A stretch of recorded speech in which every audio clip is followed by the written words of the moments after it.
ఇక అమ్మ దగ్గర అప్పుని తక్కువ చేసి ఎందుకు చూస్తున్నావు?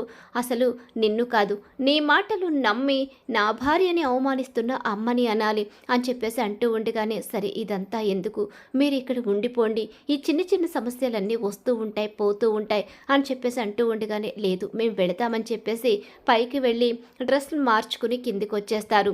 ఏంటి ధాన్యలక్ష్మి, అసలు ఎందుకు ఇలా ప్రవర్తిస్తున్నావు? నీకు కొంచెమైనా అర్థమవుతుందా?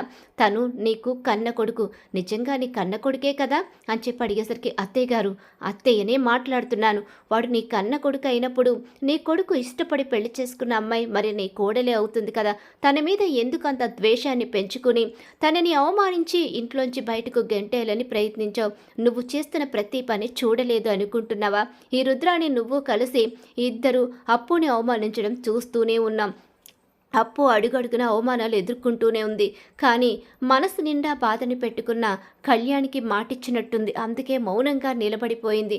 ఆ అమ్మాయి సంస్కారానికి మెచ్చుకోవాలి. ఎలా పెంచింది మీ అమ్మని అడిగావు కదా, తను నోరు విప్పకపోవడమే తన సంస్కారం.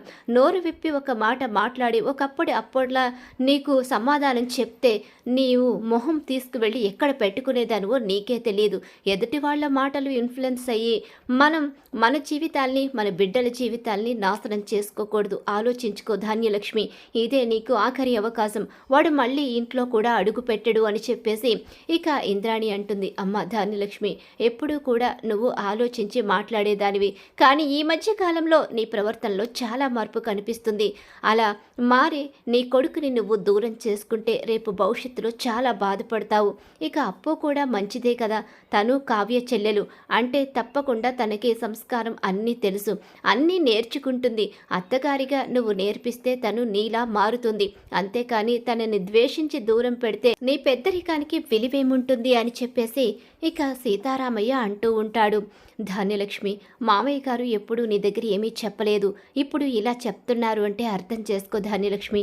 ఏంటి అందరూ వదినకే చెప్తున్నారు, వదిన ఏం తప్పు చేస్తుందని తను చేసిన తప్పుల్ని వేలెత్తి చూపించింది అని చెప్పి అంటూ ఉండగానే, ఇక అత్త చాలు, ఇప్పటి వరకు చాలా మాట్లాడాను, నేను నీ జోలికి రాలేదు.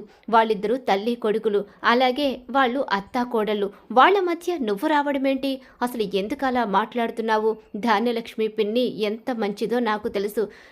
ఇక మేము కావ్యను దూరం పెట్టినప్పుడు ధాన్యలక్ష్మి పిన్నే తనకి సపోర్ట్గా నిలబడి ఈరోజు కోడలిగా తన స్థానాన్ని దక్కించుకోవడానికి కారణమైంది.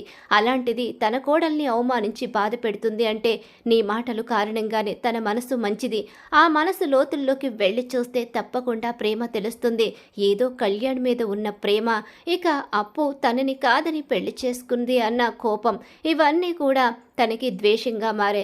కాస్త మీరు బుర్ర చెడగొట్టడం, ఎవరికైనా మనిషి మాటలు చెప్తూ ఉంటే ఒక్కసారి కాకపోతే ఇంకొకసారైనా అది బుర్రకి ఎక్కడం జరుగుతుంది.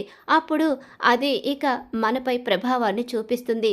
కుటుంబాల్లో కలతలు సృష్టించి కుటుంబాలను దూరం చేస్తుంది. పిన్ని ఒక్కసారి ఆలోచించవే, వాడు మనకి ఒక్కగానొక్క కొడుకు.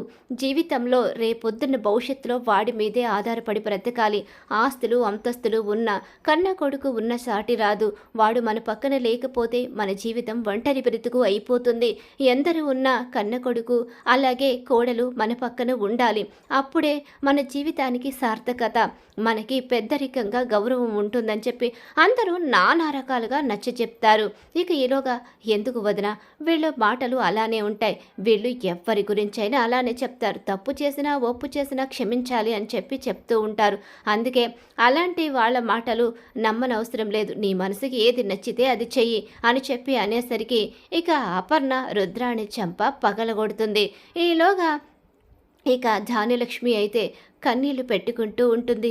ఎందుకు ఆ కన్నీళ్లు? నీ మనసులో ప్రేమే లేనప్పుడు కళ్ళలోంచి కన్నీళ్లు ఎందుకు వస్తున్నాయి? నీకు కళ్యాణ్ అంటే ఇష్టం లేదు, అలాగే అప్పు అంటే అసలు కొంచెం కూడా గౌరవమే లేదు. ఆ అమ్మాయిని సాటి మనిషిగా కూడా నువ్వు చూడలేకపోతున్నావు. తను పైన ఉన్న వేషం మాత్రమే చూస్తున్నావు, తన మనసుని ఎప్పుడూ పట్టించుకోలేకపోతున్నావు. అనామికను ఇంటి కోడలుగా గౌరవించావు. అనామిక పైకి ఎంతో అందంగా కనిపించి తను మాత్రం ఇక మన కొడుకుని ఎన్ని బాధలు పెట్టిందో చూసావు కదా. వాడు ఏ రోజు ప్రశాంతంగా బ్రతకలేదు. అప్పుని పెళ్లి చేసుకుని వాడికి నచ్చినట్టుగా సంతోషంగా బ్రతుకుతాడు. ఒకప్పుడు వాడి సంతోషమే నీ సంతోషం అనుకున్న నువ్వు ఇప్పుడు వాడి సంతోషాన్ని కాదనడానికి లేదు అని చెప్పేసి ఇక ప్రకాశం అంటూ ఉండగానే, నిజమేరా, తప్పు చేశాను. ఎప్పుడు నీ సంతోషాన్ని కోరుకునే నేను ఈరోజు నీ సంతోషాన్ని దూరం చేయాలని అప్పు మీద ఉన్న ద్వేషాన్ని నీ మీద కూడా చూపిస్తూ తప్పు చేశాను. ఇక నుంచి నేను ఎట్టి పరిస్థితిలోని కూడా ఇలా ఆలోచించను. అప్పు ఈ ఇంటి కోడలు, అప్పు నా కొడుకి భార్య. నా కొడుకు ఇష్టపడి పెళ్లి చేసుకున్నాడు. నాకు ఇష్టమైనా కష్టమైనా తను దుగ్గిరాల ఇంటి కోడలే అవుతుంది. కాబట్టి తనని నేను కోడలిగా ఒప్పుకుంటున్నాను. తను ఈ ఇంటి కోడలిగా ఇక్కడే ఉంటుంది. అప్పు, క్షమించమని అడిగే అంత పెద్ద మనసైతే నాకు లేదు. కానీ నా ఇంటి కోడలుగా ఉండమని అడుగుతున్నాను. నాకు నా ఇంటి కోడలుగా ఉంటూ నా కొడుకుని బాగా చూసుకోమని అడుగుతున్నాను అని చెప్పేసి ధాన్యలక్ష్మి అప్పుని అడుగుతూ ఉంటుంది. వదన అని చెప్పనేసరికి, ఏంటి ఇంకొకటి పడాలా నీకు అని చెప్పేసి ఇక అపర్ణ అంటూ ఉంటుంది. రుద్రాణి, ఇప్పటి వరకు నీ మాటలు నమ్మి నా కొడుకుని కోడల్ని దూరం పెట్టాను. నా కోడలు మంచిదే, తన మనసు చాలా గొప్పది. కావ్యలాగే తను కూడా ఆలోచిస్తుందని నాకు తెలుసు.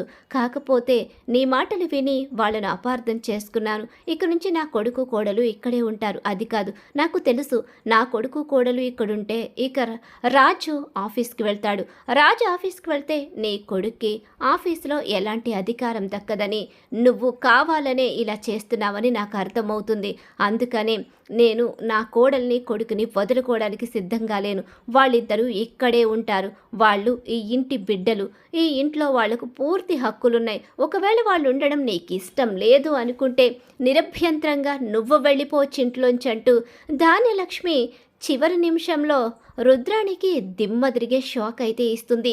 మరి రాబోయే కథలో ఖచ్చితంగా ఇలా అయితే జరగబోతుంది. ఇలా జరగాలని చెప్పి ఎవరైతే కోరుకుంటున్నారో మా వీడియోని తప్పకుండా లైక్ చేయండి. బ్రహ్మముడి సీరియల్ అప్కమింగ్ ఎపిసోడ్స్ టీవీలో కన్నా ముందుగా చూడాలి అనుకుంటే మా ఛానల్ ఇప్పుడే సబ్స్క్రైబ్ చేసుకుని పక్కనే ఉన్న గంట సింబల్లో ఆల్ మీద క్లిక్ చేయండి.